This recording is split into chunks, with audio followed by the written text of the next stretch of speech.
Hoje nós vamos começar uma nova série, meus irmãos. Deixa eu só achar ela aqui. Aí. Nós vamos começar uma nova série intitulada A Felicidade Não Se Espera. Reflexões em Filipenses. Nós vamos trabalhar a carta de Filipenses. Porque nós acabamos de estudar o livro de Esther. Daí, eu olhando para o planejamento de pregações, eu falei, bom, nós passamos por um Antigo Testamento, vamos para o Novo Testamento.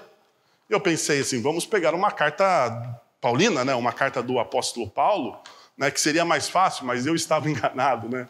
Então, a gente vai ter umas boas semanas aí pela frente estudando o livro de Filipenses, né? E a gente vai trabalhar a felicidade. Por quê? Porque é uma marca da carta, né? Paulo vai repetir várias vezes a palavra sobre alegria, felicidade dentro da carta aos Filipenses. Porém, eu gostaria de contextualizar vocês com o que a nossa sociedade pensa a respeito de felicidade, né? Um pensador aí muito famoso no meio secular, né? Aí também acadêmico, Mário Sérgio Cortella. Ele vai dizer o seguinte, ele vai definir a felicidade no livro que ele tem, né, junto com o Leandro Carnal e com o Clóvis de Barros, eu acho que é Clóvis de Barros Filho, né? Eles têm esse livro juntos, e uma das definições que me chamou a atenção quando eu estava lendo o livro é que a felicidade é um desejo permanente, mas uma ocorrência eventual.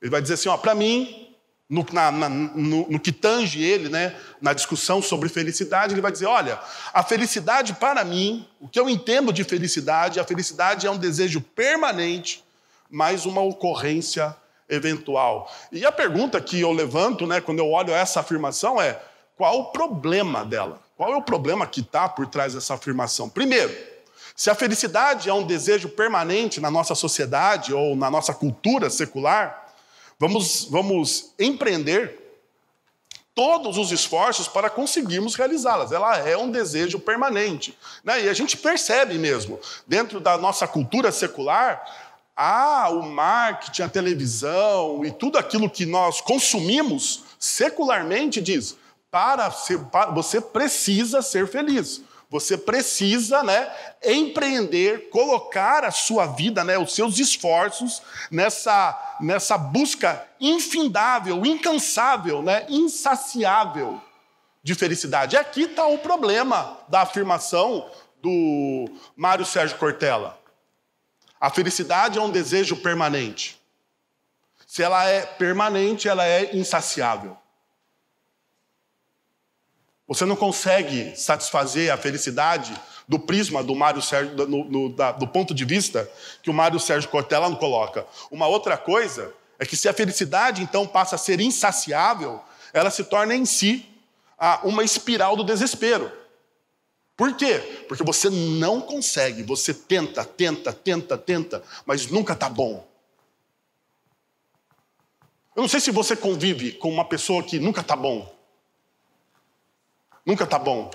Eu tenho esse defeito, eu vou confessar para vocês, eu tenho esse defeito, eu sou um pouco perfeccionista nas minhas coisas, né? E parece que nunca está bom. E é um desespero, porque nunca está bom, você sempre está refém dos detalhes. A pessoa que é perfeccionista, ela sempre está refém do quê? Dos detalhes. Pode estar tudo assim, harmonicamente legal, mas você olha um detalhe, você vê ali aonde aquela vírgula, aquela sujeira que ninguém viu, você vê. Aquilo te incomoda ao ponto de você perder o sono por isso. Você perde o sono, você fica com aquilo na cabeça e aquilo vira um desespero, né? E essa busca insaciável por felicidade dentro da nossa cultura secular, né? Do ponto de vista do Mário Sérgio Cortella, ela é permanente, por ser impermanente, ela transforma-se em uma espiral do desespero, porque nunca está bom. Nunca está bom, você precisa sempre de um pouco mais de felicidade. Sempre um pouco mais de uma dose de felicidade. E aí a gente então entende que que na segunda parte, principalmente da afirmação dela, né? Olha, ela é insaciável, porque ela é um desejo permanente, mas a ocorrência dela é eventual. Ou seja, durante a sua vida, você terá simplesmente um pouco dela. E daí, meus irmãos, isso se torna decepcionante. Não é? Porque, poxa, você pensa em uma vida inteira, né? E nunca você fica satisfeito, nunca você fica completo, nunca você acha que aquilo já está pleno em você. Você fala assim, bom, se ela é permanente e a ocorrência dela é eventual, isso vai me criar uma decepção, porque serão poucos os momentos de felicidade na minha vida. Por quê? Porque você não consegue retê-la nas suas mãos. E essa decepção pode desencadear um processo de depressão. Um processo de depressão. Não é à toa que na nossa cultura, né, na nossa sociedade, a sociedade pós-moderna é a sociedade que mais consome remédios para a depressão. Existem estimativas da Organização Mundial da Saúde que na sociedade brasileira, jovens, adolescentes, na verdade, a partir dos 15 anos já tomam antidepressivos. Porque nunca está bom. Porque nunca está bom. Porque é um desejo insaciável. E se é um desejo insaciável e nunca está bom, né, isso vai levar você ao quê? A um momento de depressão. Então deixa eu falar para vocês qual que vai ser a minha tese durante a nossa caminhada inteira de Efésios. A nossa caminhada de Efésios, não, de Filipenses, desculpa. De Filipenses. Qual vai ser a nossa caminhada inteira de Filipenses? A felicidade é o desenvolvimento da maturidade cristã. Dentro da espiritualidade bíblica, a felicidade não é um momento, é um desenvolvimento. É o desenvolvimento do quê? Da maturidade cristã. Durante a nossa caminhada, a nossa jornada. Ela é experimentada ao longo prazo. É um experimento de longo prazo. Não é, você não trabalha a felicidade dentro da espiritualidade cristã como pequenos momentos, mas você trabalha a felicidade dentro da espiritualidade cristã como uma experiência a longo prazo. E ela é construída através da fidelidade. Ou seja, se você deseja encontrar felicidade, você precisa construir a sua felicidade através do quê? Da fidelidade. Fidelidade. Bom, diante disso, eu gostaria de ler o texto com vocês de Filipenses. Abre aí a sua Bíblia no capítulo 1 e nós vamos ler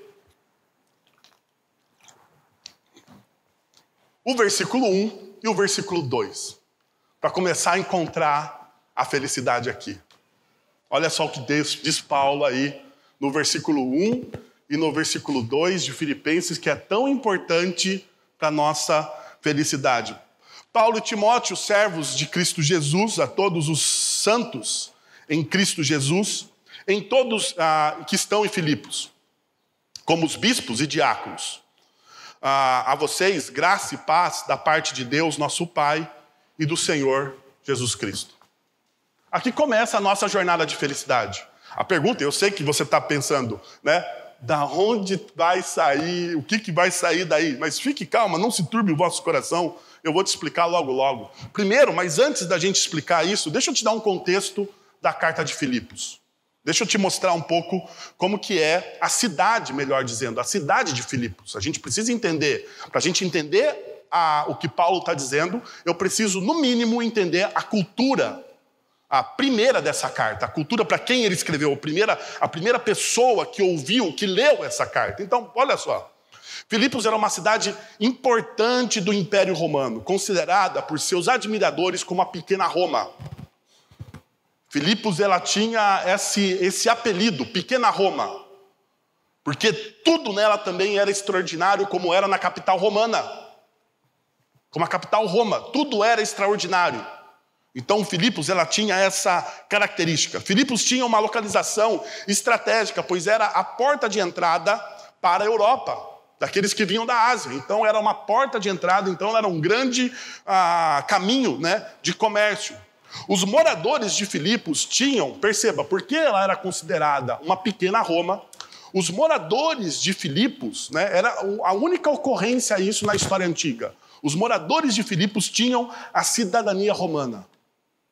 Ou seja, por este motivo, eles não pagavam, né, os mesmos impostos que as outras cidades. Eles pagavam menos impostos porque eles tinham a cidadania da capital. E estavam livres do quê? Do serviço militar. A arquitetura da cidade, assim como o seu projeto urbanístico, possuíam a mesma competência e beleza que a capital Roma. Era uma cidade orgulhosa. E grave isso. Grave isso. É uma cidade orgulhosa. E por último, em Filipos usava-se o latim como sua língua oficial.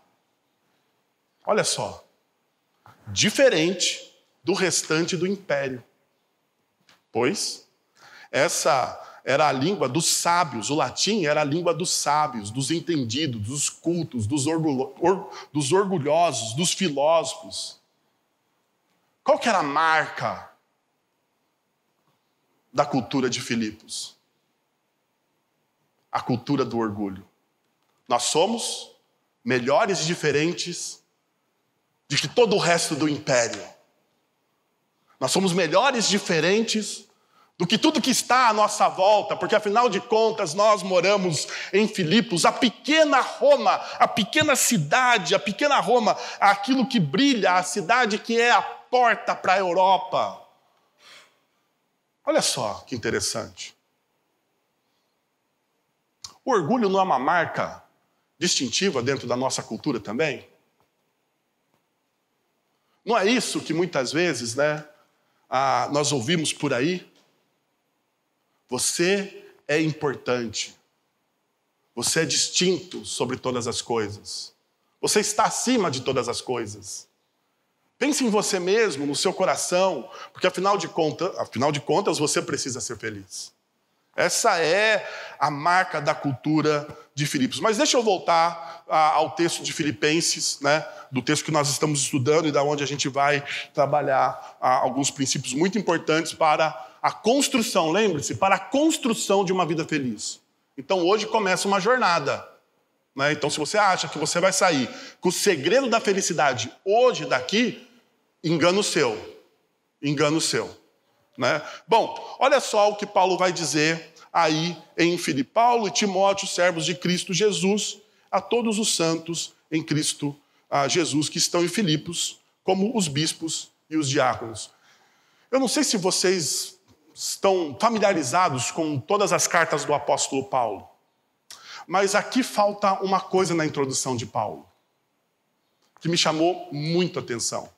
Então pensa o seguinte, quando alguém, e deixa eu explicar uma coisa anterior, Paulo, era na antiguidade, era costume você assinar a carta, não no final, mas no começo. Então, o que está acontecendo aqui é a coisa mais normal. Né? Na antiguidade, a primeira coisa que acontecia era você se apresentar às pessoas. Ok? Então, pensa comigo. Paulo ele começa a sua apresentação à igreja que ele plantou, porque ele plantou essa igreja de Filipos, né? Ele começa a apresentação à igreja de Filipos dizendo o seguinte, olha, aqui são os servos de Cristo Jesus. E está faltando uma coisa na apresentação de Paulo aqui, que é recorrente.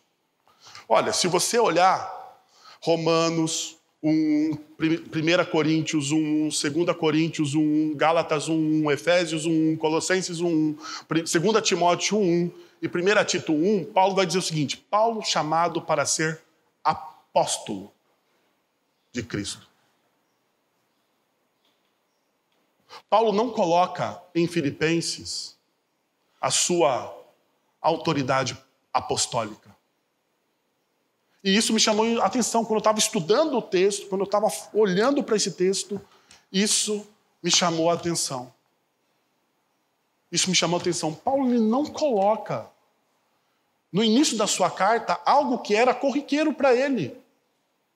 E não é a primeira carta que Paulo escreve. Então, se ele já tinha o costume de escrever as cartas como parte de ensino à igreja, ele faria no automático: Paulo, apóstolo de Cristo Jesus. E aqui ele não faz isso. Não é diferente? Ou não chamou sua atenção isso? Para mim chamou. Eu falei, poxa, mas por que Paulo então não faz isso? Já que toda vez ele coloca a sua autoridade enquanto apóstolo. E não está errado ele colocar a sua autoridade enquanto apóstolo. Uma outra coisa que eu queria chamar a atenção a vocês, e que muitas vezes nos escapa, é que na antiguidade escrever uma carta era algo muito, mas muito importante.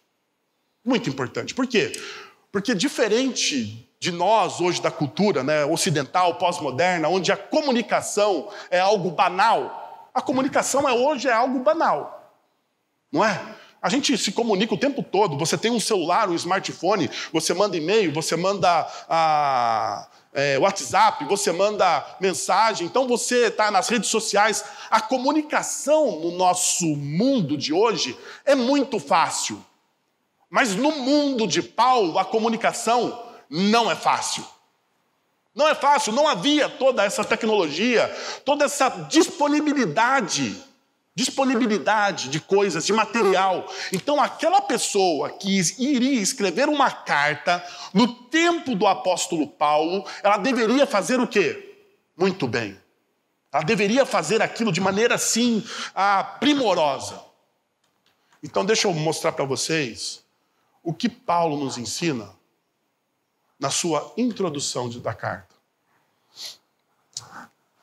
E a minha mensagem hoje tem apenas um ponto, mas 3 desdobramentos. Então, são uma mensagem de um ponto com 3 subpontos. Então, está quase presbiteriano isso. Diz o seguinte, olha só. Não há possibilidade de construir felicidade fora da autenticidade. Não existe possibilidade de construir felicidade fora da autenticidade. E quando eu estou falando de autenticidade, aqui eu estou falando de identidade, de caráter, daquilo que marca a sua vida. Olha o que Paulo diz na introdução da carta. E eu vou sublinhar as chaves de leitura que ele faz. Servo de Cristo Jesus. Santo em Cristo Jesus. Graça e paz da parte de Cristo Jesus. Paulo dá 3 pilares para a construção da identidade do discípulo aqui.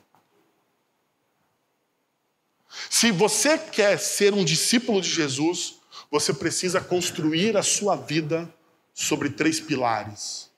Sobre 3 pilares. Santo em Cristo Jesus, servo em Cristo Jesus e aquele que porta a paz de Cristo Jesus. A graça e a paz de Cristo Jesus. O texto fica bem claro. Não sei se você percebeu isso, mas fica bem claro. Então, primeira coisa que eu quero mostrar para vocês, que na construção da sua identidade, na construção de uma identidade autêntica enquanto discípulo de Jesus, você precisa ser santo em Cristo Jesus. Você precisa ser santo em quem? Em Cristo Jesus. Veja só o que diz a palavra santo, né? Porque muitas vezes nós menosprezamos essa palavra por tanto falar dela, né? Paulo está dizendo aqui para todos aqueles que estão em Filipos, vocês são os santos de Cristo Jesus, né? E o que se refere a isso? Se refere a alguém separado das distorções da cultura secular e de sua moralidade líquida. É alguém que é separado, que ele está fora disso, ele é separado para Deus. Então, o Bágios aqui, a palavra santo aqui, é alguém que foi separado. Isso fica mais evidente quando a gente lê a primeira carta de Coríntios, capítulo 1, verso 2. A igreja de Deus que está em Corinto, aos santificados em Cristo Jesus e chamados para serem o quê? Santos. Isso é algo que eu e você temos. Nós somos chamados para ser santos. Eu sei, talvez dentro da nossa cultura e da nossa espiritualidade, isso parece um negócio meio esquisito, né? A gente fala assim, você é chamado para ser santo. Principalmente porque dentro da cultura evangélica brasileira, da subcultura evangélica brasileira, Santo, né, é aquela pessoa, né, que é meio esquisita. Você tem até medo da pessoa, né, porque parece que ela não vive na realidade de fato. Mas não é isso que a Bíblia nos ensina de quem são santos. Aqueles que são santos, eles estão conectados ao dia a dia, vivendo de maneira diferenciada dentro da própria cultura. O que Paulo está afirmando aqui é que não existe uma opção de você ser santo ou não ser santo. Eu não sei se isso é claro para vocês, porque para mim, às vezes, eu acho que não está claro para alguns discípulos de Jesus isso. Não existe para você a opção de você não ser santo. Não existe a opção de você não ser santo. Porque o texto é claro, todos nós somos chamados ao quê? A sermos santos. Se todos nós somos chamados à santidade, então não existe essa opção, porque a ideia de chamado aqui é a ideia de convocado. Você foi chamado, você foi convocado, você foi alistado para isso. Mas parece que na nossa vivência a gente transforma isso numa opção, né? A gente transforma isso numa opção. A gente transforma isso numa opção como? Como que a gente transforma isso numa opção? Quando nós menosprezamos a sabedoria da palavra de Deus no nosso dia a dia. Quando nós achamos que a palavra de Deus ela não tem vínculos com a realidade com que a gente está inserido. E a gente transforma, então, a palavra de Deus em algo etéreo, em algo que está ali, ó, que funciona só de domingo. De domingo a palavra de Deus funciona. De domingo eu venho na igreja, ouço umas palavras, me emociono com o órgão, porque afinal de contas o órgão toca fundo no nosso coração, e daí a gente acha que Deus só está aqui dentro. E está um erro aqui está um erro. Por quê? Porque você é chamado para ser santo todos os dias. Isso fica muito mais evidente e real quando você olha, por exemplo, o Evangelho de João, capítulo 17, Jesus falando, a partir do verso 17. Santificados na verdade, a tua palavra é a verdade. Olha só que Jesus está dizendo aqui, olha, vocês, os discípulos, estão sendo santificados, estão sendo transformados, estão sendo moldados. Aonde? Na palavra de Deus. É aqui que é a realidade. E você precisa se lembrar que quando você está lendo João, você está lendo João a partir do prisma do evangelista, que diz o seguinte, que a palavra de Deus é o próprio Jesus. Então, olha só, santificados na verdade, a tua palavra é a verdade. Assim como me enviaste ao mundo, olha o que Jesus está dizendo aqui. Não, vocês não estão de uma forma etérea, distante. Não, vocês também estão sendo enviados ao mundo. Assim como você me enviaste ao mundo, eu os envio ao mundo. Em favor deles, eu me santifico. Em favor deles, eu cumpro a sua palavra. É o que Jesus está dizendo aqui. E daí ele vai dizer, para que também eles sejam o quê? Santificados pela verdade.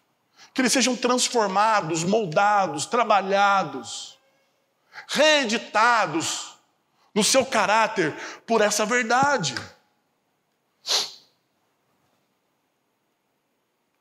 O apelo de Paulo aqui aos filipenses, no começo da sua carta, é mostrando para eles, vocês são santos, vocês foram transformados por essa palavra. Assumam a sua identidade. Sejam autênticos nisso. Mas espera aí, Paulo não para por aqui. Paulo ele vai dizer que o discípulo também, ele precisa ser servo. E quando a gente fala em servo, a gente precisa lembrar da própria história do apóstolo Paulo com a igreja de Filipos, né? E eu não sei se você lembra dessa história do apóstolo Paulo plantando a igreja de Filipos. Eu gostaria de dar uns flashes para vocês. Gostaria de relembrar vocês. Está lá em Atos capítulo 16. Atos capítulo 16. Perceba o seguinte. Atos capítulo 16, como é que Paulo começa plantando essa igreja? De modo voluntário ou involuntário? Paulo tinha alguma alguma assim, desejo. Não, eu quero ir para Filipos, porque afinal de contas, Filipos é a pequena Roma, é uma cidade muito legal, e lá daria uma boa e uma ótima igreja. Será que é isso que Paulo está pensando? Pelo que você lê no texto de Atos, não. Olha só o que o Atos diz para nós, lá no verso 6. Paulo e seus companheiros viajaram pela região da Frígia e da Galácia, tendo sido impedidos, perceba, pelo Espírito Santo, de pregar a palavra na província da Ásia. Quando chegaram à fronteira de Mísia, tentaram entrar em Bitínia, mas o Espírito de Jesus os impediu. Então, contornaram a Mísia e desceram a Troade. Durante a noite, Paulo teve uma visão, na qual um homem na Macedônia estava em pé e lhe suplicava: passe a Macedônia e ajuda-nos. Então perceba, para você ser servo, você precisa abrir mão das suas vontades. A vontade de Paulo não era ir para além da Macedônia. A estratégia de Paulo era outra. E por que não Filipos? Você pode me dizer por que não Filipos? Uma única coisa. Filipos não tinha uma sinagoga judaica. Sabia disso? Filipos não tinha uma sinagoga judaica.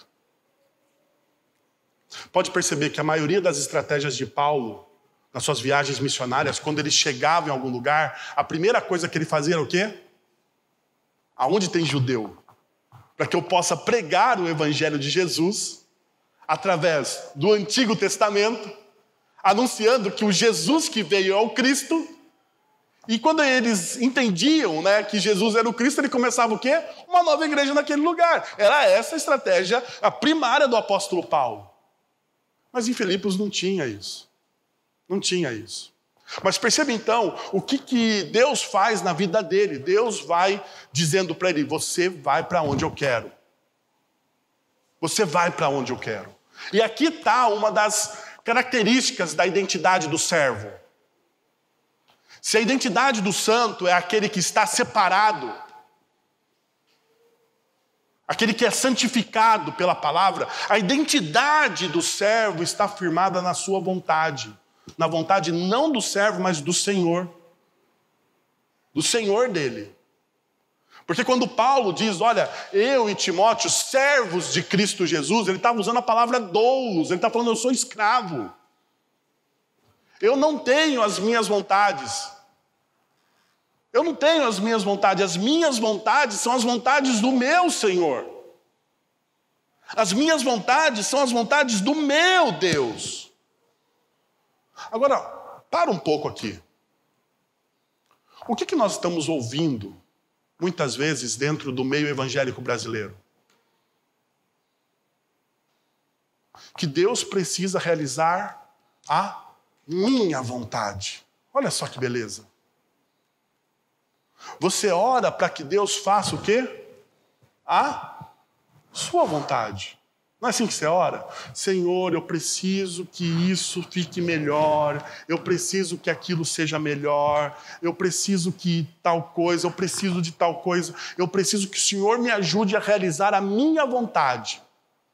Essa é a nossa oração. Isso é o que nós oramos muitas vezes. Mas perceba, Deus vai cerceando Paulo aqui, vai dizendo, olha, você não vai, você não vai, você não vai, você não vai, você vai para onde eu quero. Agora deixa eu te perguntar para você. Você está disposto, você tem disposição no seu coração de abrir mão dos seus projetos, planos e vontades para servir e para ser guiado por esse Deus? Você fez um projeto, você fez algo que você achou assim fantástico. E se Deus disser não para você com esse projeto? O que você faz com ele? A identidade do servo está marcada por isso, com a coragem de abrir mão da sua vontade pela vontade do seu Senhor.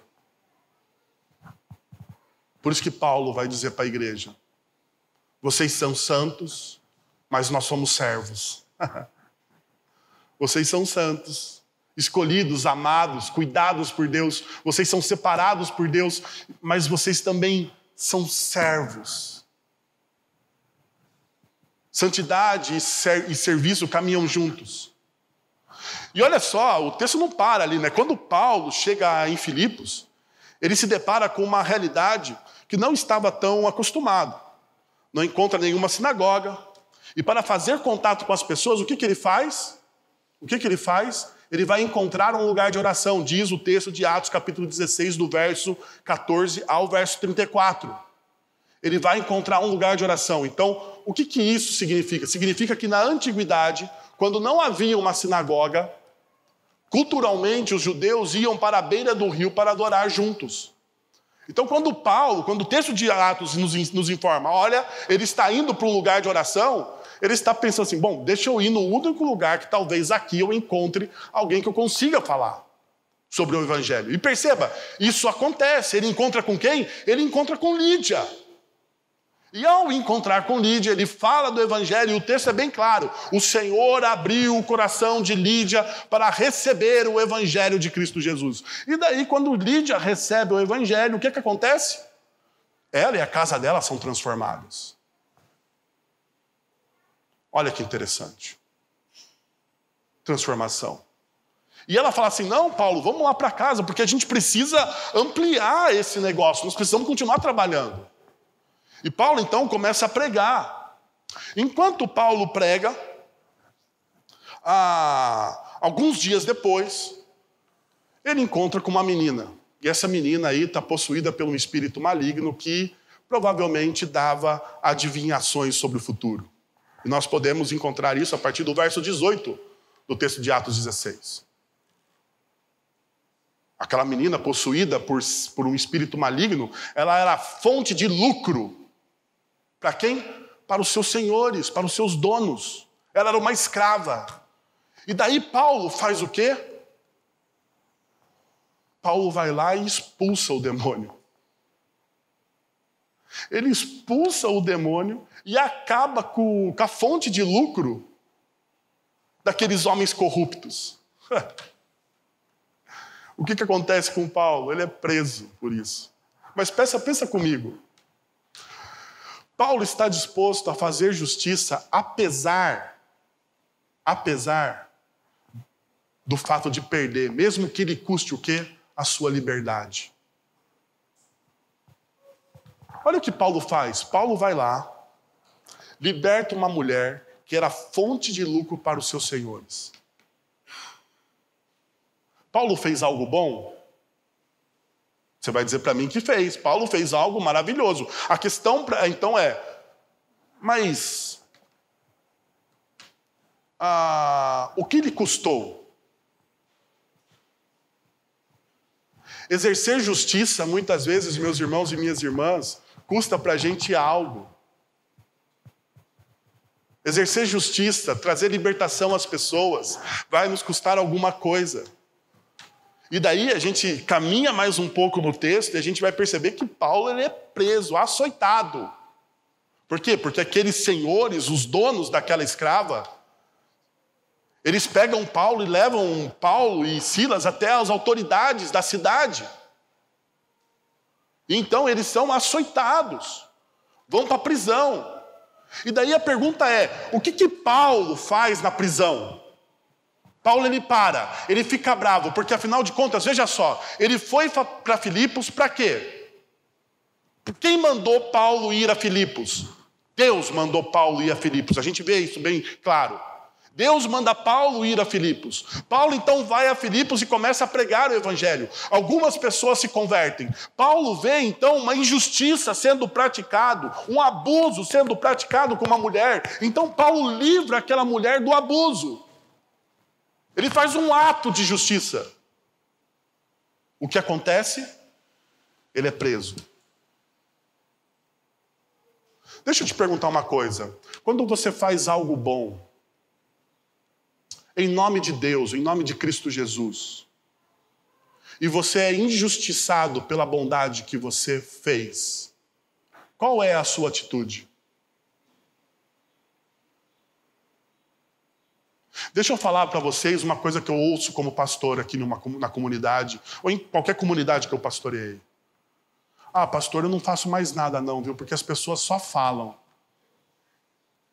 Eu não faço mais nada, as pessoas me perseguem. Eu não faço, pastor. Olha, eu desisti do meu filho, desisti do meu marido, porque afinal de contas ninguém me entende, eu faço bondade, ninguém gosta. Isso é muitas das coisas que a gente ouve. A pergunta é, então, qual é a atitude de Paulo diante daquilo que ele está passando, diante da luta que ele está passando? Lembre-se, Deus colocou ele nessa fria. Qual é a atitude de Paulo? O texto bíblico vai dizer a partir do verso 30 e 31. De Atos 16. Paulo e Silas, então, eles começam a praguejar, a reclamar de todas as coisas, a dizer que Deus não entende eles e que Deus os abandonou naquela prisão escura. É isso que Paulo diz? Paulo, então, diz o texto bíblico, que eles começam a louvar, a cantar salmos, a adorar, a dar graças, porque Deus colocou eles naquela fria. Essa é a atitude do Paulo. Sabe por quê? Porque Paulo é servo. E o servo confia na bondade do seu Senhor. Sabe qual que é o seu problema? O seu problema é que você não confia na bondade do seu Senhor. E daí, diante das lutas da sua vida, você fica reclamando. Você fica praguejando. Você fica dizendo que Deus te esqueceu e te abandonou. E abriu mão de você. Mas se Deus de fato, em Cristo Jesus, é o seu Senhor, se você de fato é alguém separado e santo, como Paulo diz aos Filipos, você vai perceber que todas as suas lutas e todos os seus caminhos vão revelar de alguma forma a bondade e a misericórdia de Deus. E Paulo, ele experimenta disso. Ele experimenta disso porque num determinado momento, o que acontece? Um terremoto. Um terremoto e, de maneira misteriosa, diz o texto bíblico que todas as correntes e as celas foram abertas. Os estudiosos, eles dizem o seguinte, que as correntes, é tão milagroso o que aconteceu com Paulo, porque as correntes, num calabouço, numa prisão romana, os detentos, eles ficavam em celas e, ao mesmo tempo, eles ficavam presos, acorrentados a algo na parede, a uma estrutura na parede. E o texto bíblico diz que todas as correntes, que tudo ali se abriu. E quando isso acontece, diz o texto também que o carcereiro ficou desesperado, né? Porque o carcereiro ele tinha que explicar depois como aquilo aconteceu, de tão absurdo como foi, porque foi um milagre de fato. O carcereiro então intenta contra a sua vida, Paulo impede o carcereiro. E por causa do testemunho de Paulo, esse carcereiro se faz o quê? Deus abre o coração do carcereiro e ele encontra a graça de Jesus, ele se converte e ele e a casa dele são batizados todos. E ali começa a igreja de Filipe. Quem que é a igreja de Filipe? A igreja de Filipe é uma vendedora de púrpura e a sua casa, o carcereiro e a sua casa, e uma ex-mulher endemoniada. Essa é o início de uma igreja.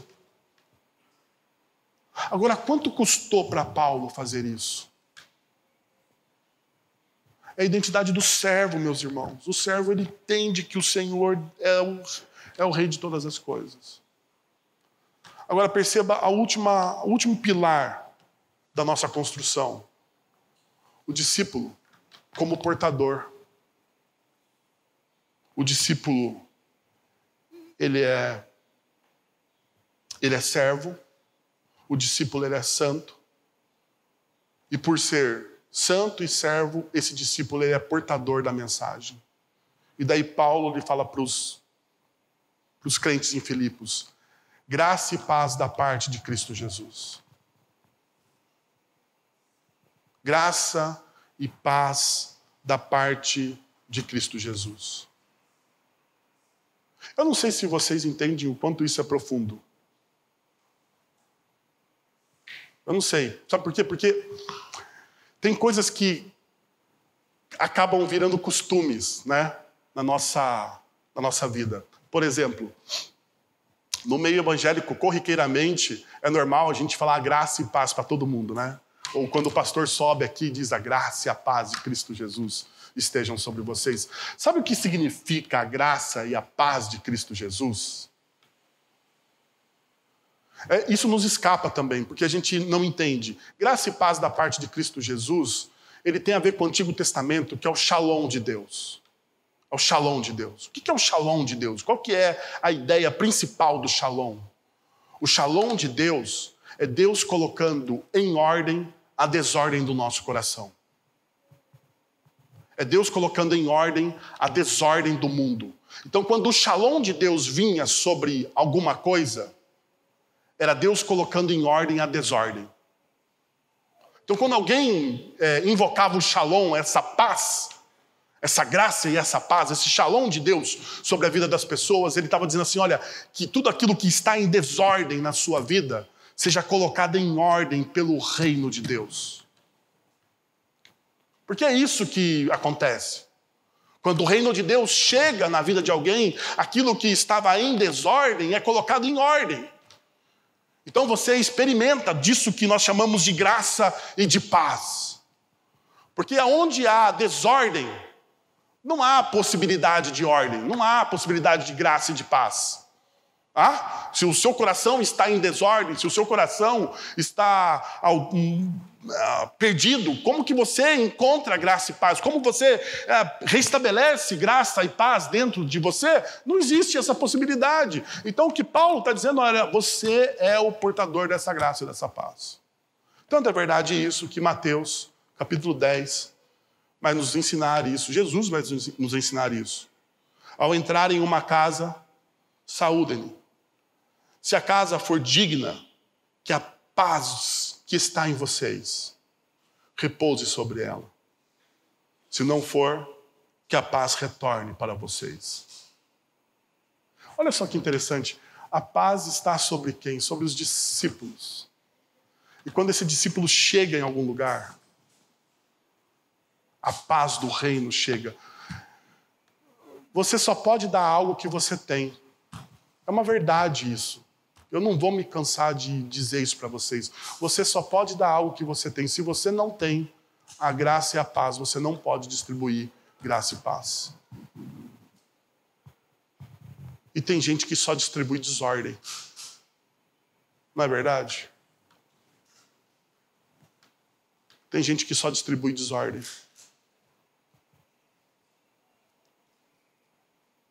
A pergunta do texto é: você é portador do quê? Paulo ele poderia dizer para os seus discípulos em Filipos, graça e paz da parte de Cristo Jesus. Que o shalom de Deus que traz toda a ordem, a desordem que vocês estão enfrentando.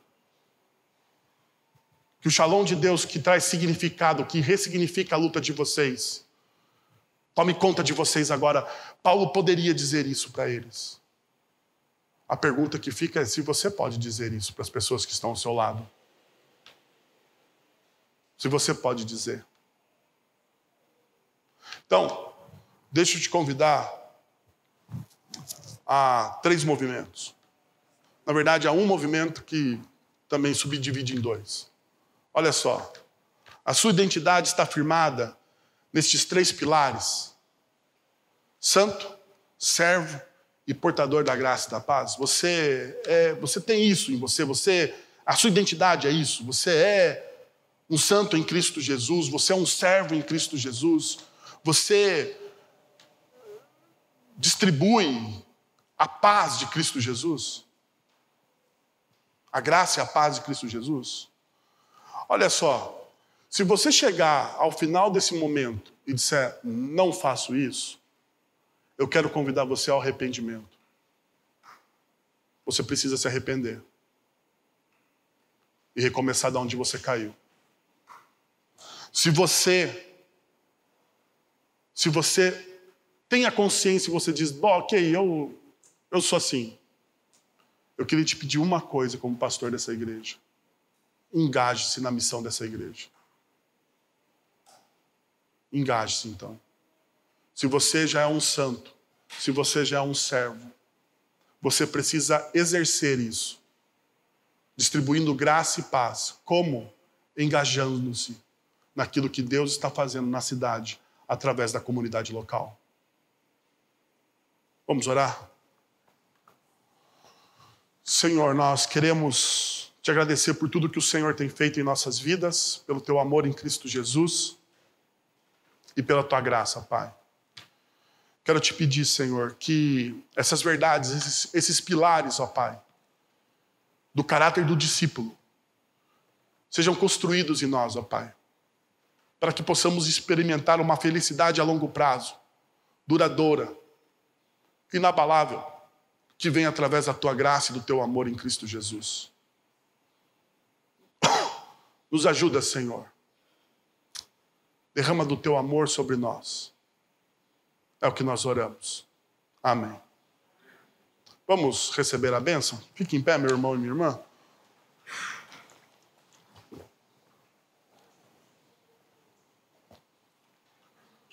Agora, irmãos, que a graça de nosso Senhor e Salvador Jesus Cristo, o amor de nosso Deus e Pai, o consolo, o conselho, o poder e a ação do Santo Espírito de Deus estejam sobre vocês agora e pelos séculos dos séculos. Amém.